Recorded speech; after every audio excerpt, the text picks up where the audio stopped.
बिस्मिल्लाहिर्रहमानिर्रहीम, अस्सलाम वालेकुम। पाकिस्तान के अंदर ब्लैकआउट हुआ और पूरी दुनिया के अंदर इस खबर को बहुत ज़्यादा अहमियत दी गई। तुर्की से लेकर रशिया से लेकर अमेरिका, पूरी दुनिया के अंदर इसको ब्रेकिंग न्यूज़ बनाकर पेश किया गया। तुर्की और रशिया की जानिब से बेशतर मीडिया आउटलेट्स पर यह खबर ब्रेक की गई कि पाकिस्तान के अंदर हमारी एयरफोर्स मुकम्मल हाई अलर्ट है और हाई अलर्ट होने के बाद अभी तक किसी को कुछ समझ नहीं आ रही ये ब्लैकआउट हुआ कैसे। देखिए, उमर अयूब आए जो कि हमारे मिनिस्टर है, उन्होंने आकर आपको अपडेट दी, एक एक चीज़ बताते रहे क्या हुआ क्या नहीं, क्या वजह थी। लेकिन सबसे ज़्यादा इम्पोर्टेंट बात क्या है, पाकिस्तान की एयरफोर्स अलर्ट थी या ना थी, ये हुआ क्या, इन तमाम चीज़ों को एक साइड पर रखें। पाकिस्तान की एयरफोर्स पिछले काफ़ी हफ्तों से मुकम्मल हाई अलर्ट है। मजीद डिस्कस करने से पहले इस वीडियो को लाइक करें, हकीकत टीवी को सब्सक्राइब करें और बेल आइकन पर ज़रूर क्लिक करें। एक चीज़ ज़हन में रखिएगा, ऐसा नहीं है कि इस ब्लैकआउट की वजह से वो अलर्ट अचानक हो गई। हमारी तैयारी तो ऑलरेडी इतनी ज़्यादा है क्योंकि इंडिया की जानिब से हमले का खदशा था। कल रात को जो सूरत हाल पेश आई उसमें सबसे ज़्यादा अगर पैनिक किसी जगह पर पाया गया तो वो इंडिया के अंदर पाया गया था। इंडिया की एयरफोर्स पाकिस्तान के थ्रू आउट जितना ब्लैकआउट रहा, इसमें मुकम्मल तौर पर हाई अलर्ट रही और सारी रात को इंडिया इस सूरत हाल को उसकी इंटेलिजेंस एजेंसियां, इवन अमेरिका, एक एक चीज मॉनिटर करता रहा और इंडिया को अलर्ट जारी करता रहा कि क्या सूरत हाल है क्या नहीं। ये असल में सूरत हाल पाकिस्तान के हवाले से तो छोड़िए, इंडिया की एयरफोर्स मुकम्मल तौर पर अलर्ट रही।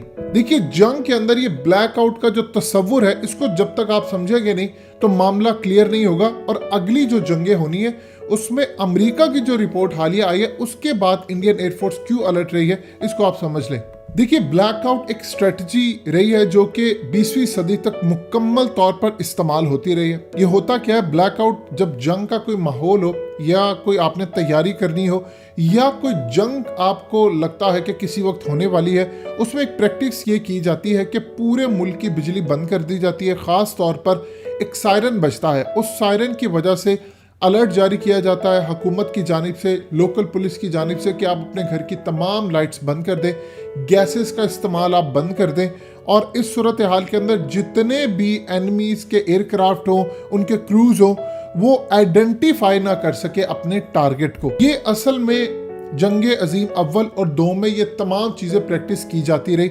इवन के 1965 के अंदर पाकिस्तान के हवाले से भी ये प्रैक्टिस की जाती रही। आज की सूरत हाल है काफ़ी डिफरेंट। आज असल में टेक्नोलॉजी इतनी ज़्यादा एडवांस हो चुकी है कि ये स्ट्रेटजी पूरी तरह नहीं लेकिन काफ़ी हद तक आज भी काम करती है। उसकी वजह क्या है? देखिए, दूसरी जंगे अजीम के अंदर जो एयरक्राफ्ट थे वो टेक्नोलॉजी यूज़ करते थे रेडियो बीम नेविगेशन की और अपने टारगेट्स को डिटेक्ट करते थे एयर टू ग्राउंड रेडार।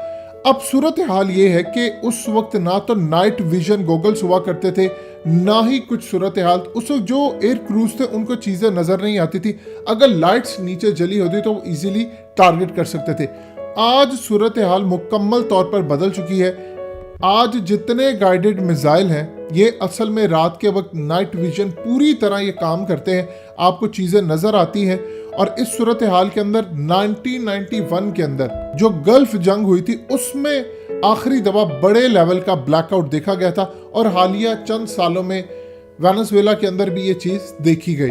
अब असल में सूरत हाल ये है कि इंडिया क्यों उसकी एयरफोर्स अलर्ट रही सारी रात और मुकम्मल तौर पर वो देख रहे थे, मॉनिटर कर रहे थे, अमेरिकन भी सिचुएशन को देख रहे थे। देखिए, जितनी मर्जी एडवांस टेक्नोलॉजी हो जाए, आपने देखा 27 फरवरी के अंदर इंडिया के जहाज आए, उन्होंने आकर नीचे देखा कि यहाँ पर हमारी मालूमात के मुताबिक एक मदरसा है, 300 बच्चे हैं। वो रात का वक्त था और रात के वक्त आकर उन्होंने उस लेवल के ऊपर जो टारगेट किया, उनके पास इंटेलिजेंस जो मालूमात थी वो भी बड़ी पुरानी थी।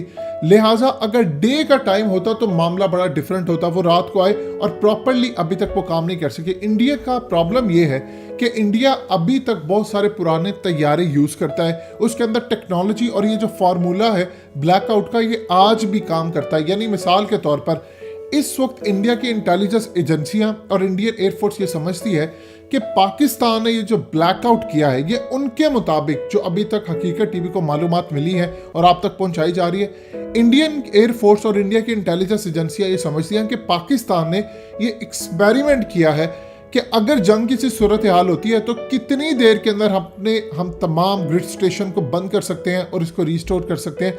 ये इंडिया के मुताबिक है। उमर अयूब ने जो कहा वो बताया आपको, क्या फॉल्ट आया, किस जगह पर आया, लेकिन इंडिया ये बिलीव करता है और अभी तक वो उसको पूरी तरह इन्वेस्टिगेट कर रहा है कि आया पाकिस्तान ने कोई प्रैक्टिस के तौर पर ये काम किया है या पाकिस्तान ने कुछ और काम किया, उसकी रीज़न क्या है। देखिए, हालिया जो रिपोर्ट आई थी, अमेरिका ने जो रिपोर्ट दी थी, उसके बाद इंडिया को एक खदशा था, इसी वजह से उनकी एयरफोर्स अलर्ट रही।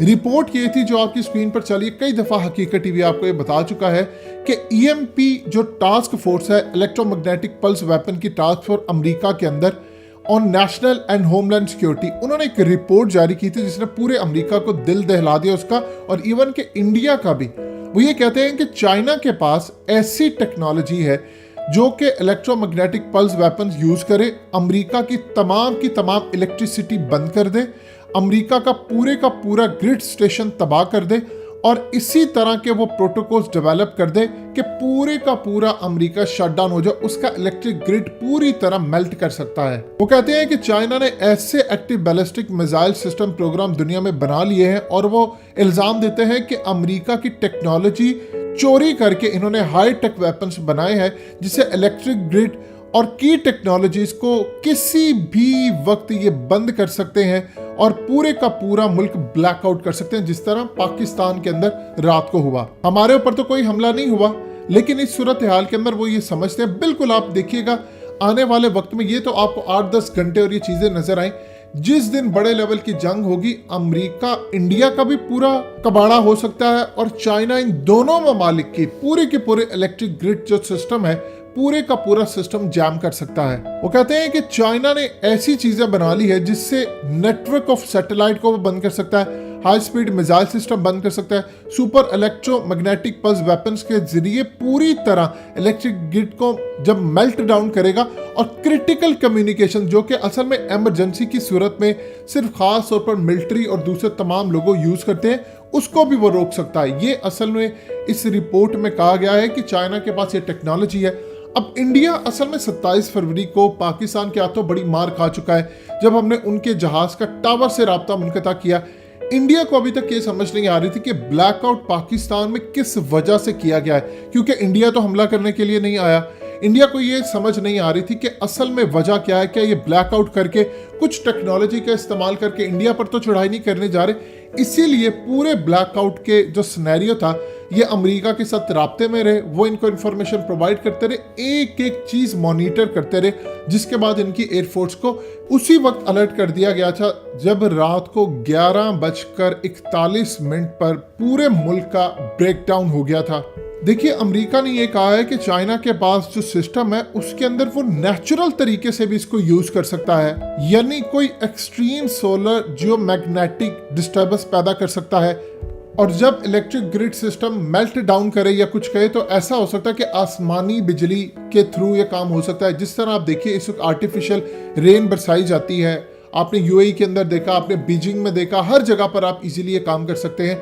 इस सूरत हाल के अंदर अमेरिका की इस रिपोर्ट में कहा गया है कि चाइना ऐसा हमला कर सकता है जिससे ये लगे कि नेचुरली कोई आसमान से बिजली गिरी है, इलेक्ट्रिक सिस्टम पूरा जाम हो गया। लिहाजा इस सूरत हाल के अंदर इंडिया कश्मकश में था।